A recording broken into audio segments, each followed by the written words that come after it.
Ito yung pinakatinamaan kasi putok itong dalawang output. Yung transistor dito sa may kabilang channel is sira ito. C yata or A, hindi ko lang. Basta may dalawang sira rito. Itong side na to. Yan, ito. Kasi open itong resistor dito na sa emitter eh. Yan o, iba na o. Iba yung nilagay ko. Kasi wala akong available na ganito eh. Kaya ito yung nilagay ko.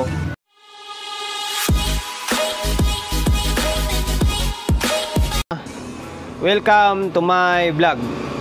Kaya ako nag-welcome to my vlog kasi hindi ko alam kung mahahanap ko pa yung unang video or ni-record ko na video tungkol dito sa Warpadel Pro na ginawa natin nung nakaraan. Matagal na to. Halos na sa 2 buwan na to dito sa akin.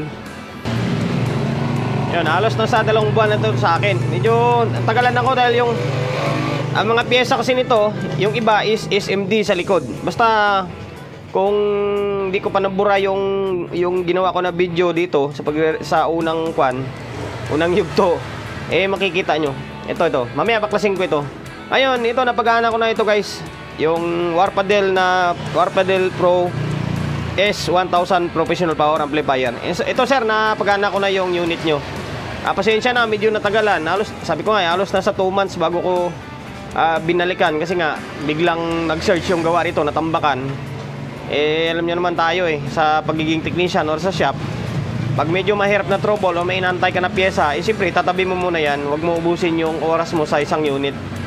Unahin mo muna yung mas madali or mayroong pyesa na available para hindi ka matatambakan lalo.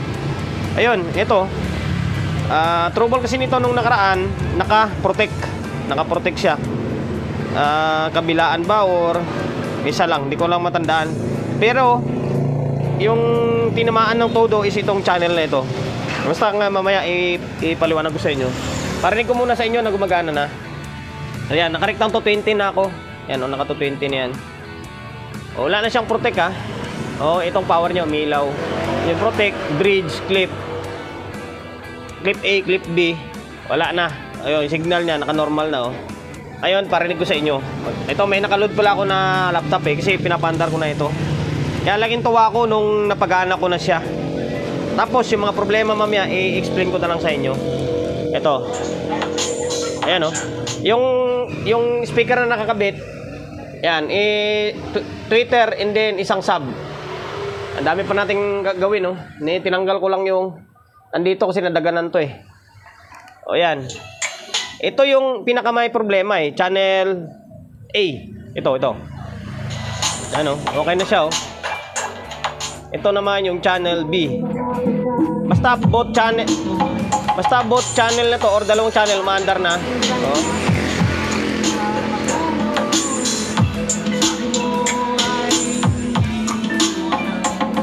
Ang linaw, napakalinaw ng tunog nito guys. The best siya pakinggan. Hindi siya yung sobrang kalansing, hindi siya yung tipong sobrang kalabog, basta yung linaw. Hindi ko alam kung kasi may mga pihitan pa dito sa may kabila or sa may back panel niya basta naka stereo mode lang ako. Okay na yun, napagana ko na. Tapos ito, babaklasin ko lang ulit itong board. Hindi may papakita ko sa inyo yung mga nagiging issue niya. So stay tuned lang muna kayo. So ngayon guys, ito, nabaklas ko na yung dalawang board. Ito, yan. Para pagkumpara natin yung dalawang board na ito. Yan, ito mag-umpisa tayo dito. Ito yung sabi ko na malala yung trouble. Ito yung pinakatinamaan kasi putok itong dalawang output. Yung transistor dito sa may kabilang channel is sira ito. C yata or A, hindi ko lang. Basta may dalawang sira rito. Itong side na to. Yan, ito. Kasi open itong resistor dito na sa emitter Yan iba na Iba yung nilagay ko. Kasi wala akong available na ganito Kaya ito yung nilagay ko. Tapos tingnan nyo yung mga ginawa ko. Sa hirap ng trouble yan, baklas, hinang para makuha mo lang yung trouble. Tapos dito, SMD rito. Dito ako nahihirapan. Kasi yung SMD niyan, walang code. Wala siyang code. Hindi mo makita kung ano yung code, kung ano ipapalit mo na value kasi hindi mo sa may search sa Google. Kaya kakapain mo talaga, ikukumpara mo sa iba na available kasi drive niya to Yan. Tapos, merong isang putol na linya dyan. Ayan yun, tingnan mo. Isusumin ko lalo. Yan. Ayan, dinugtong ko na yan. Putol yan, tagos sa ilalim. Ayan o. Ayan, kaya ayaw. Sabi ko, ba't ayaw magbayas? Yun pala, may putol pala dyan. Ayan, tapos basta, ang hirap. Kaya pa isa-isa kong na tinanggal yan o. Pasensya na kayo guys ha. Makasabihin nyo, napakahina natin. Ganun talaga yung katotohanan eh. At least pinapaliwanag ko sa inyo na yun yung ginawa ko. Yan. Tapos sa pagiging technician or basta sa mga gumagawa, ang diskarte kasi dyan, sa dalawang channel, kung buo yung isa or hindi ganun kalala yung isa na pag nagawa mo na yun, pwede mong ikumpara sa kabila yun. Ang problema dito sa dalawang board nito, hindi mo siya pwede pagkumpara. Alam mo kung bakit? Yung positioning magkaiba. Tingnan nyo. Pag ganito natin siya, oh. Ano mangyari dyan? Hindi mo yan mahirapan kung magkumpara dyan. Oh. Yung A dito, dito naman yung A sa kabila. Yung C dito napunta yung C. Kahit sa drive, balik sa lisirin sila. Tapos in terms sa pyesa, tingnan mo, oh, iba yung pwesto rito, iba rin yung pwesto rito.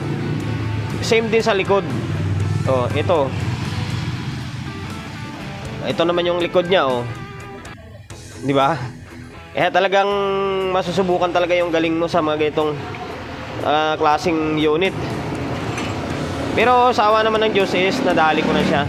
Yun lang, naway nakapagbigay ideya ako sa ganitong klaseng unit. Di ko lang alam kung, sabi ko nga kung yung kadugtong, yung unang trouble ko, sana hindi ko nabura yung video. Ayan. Basta ang hirap niya. Ang hirap ng unit. Akala ko nga yung mga trimmer na yan sira eh. Pero buo yan. Grabe. Yung original talaga, bibira lang masira ito. Itong trimmer na to, pati itong pang linear niya, buo yan. Same sa may kabila. Yan. Tapos, yung isang concern ko na kaya ako nahihirapan dito. Dito sa may connection dito. Yan, diction. Dito sa connection na to. Kasi kapag nagto-troubleshoot ka, ang technician or mga medyo bago-bago ang technician pa lang, ako kasi sorry. Kapag walang data, tingnan nyo, walang data nakalagay dyan, oh. Wala kang makita dyan na center tap, positive, negative. Wala. Kaya ang gagawin mo, bago ka magbaklas dyan, magta-tagging ka. Maglalagay ka ng tagging. Or, pipicturan mo. Ako ginagawa ko, dahil may cellphone naman na tayo, pipicturan. Pipicturan mo yan bago mo siya babaklasin. Para pagbalik mo, is madali mo na siyang ibalik. Ang problema dyan, basta ipa-plus ko sa screen ha, yung bago ko siyang, yung pinicturan ko bago ko siya baklasin, makikita nyo dyan.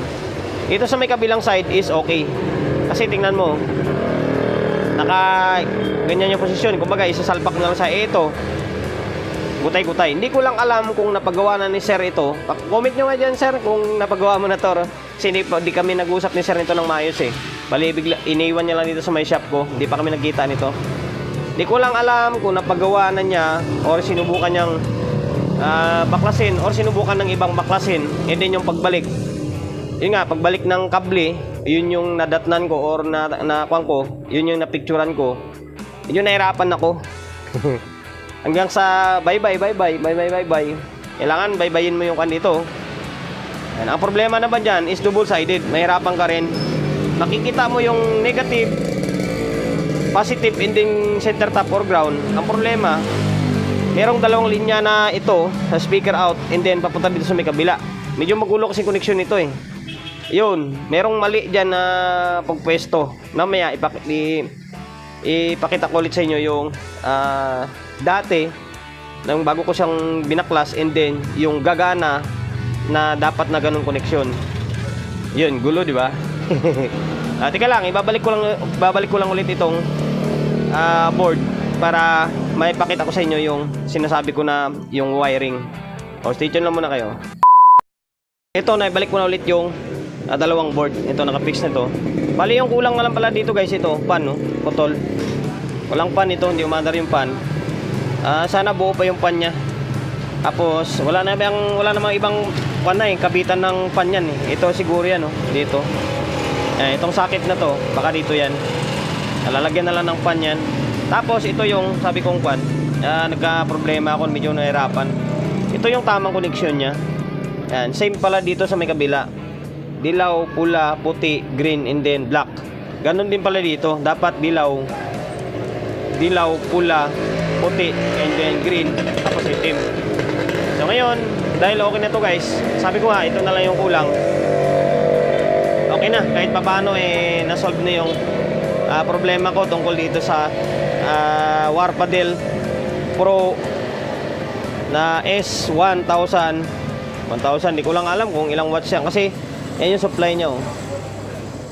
Nasa 51051 lang siya.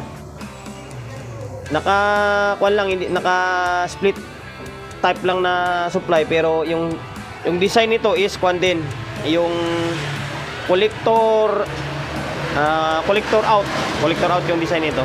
Yan yung kanya, supply niya.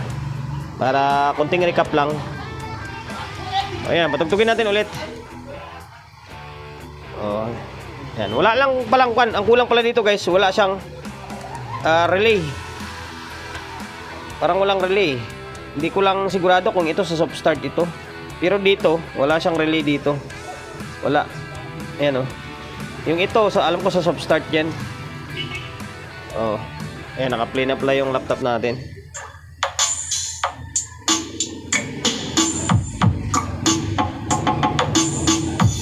Ang linaw.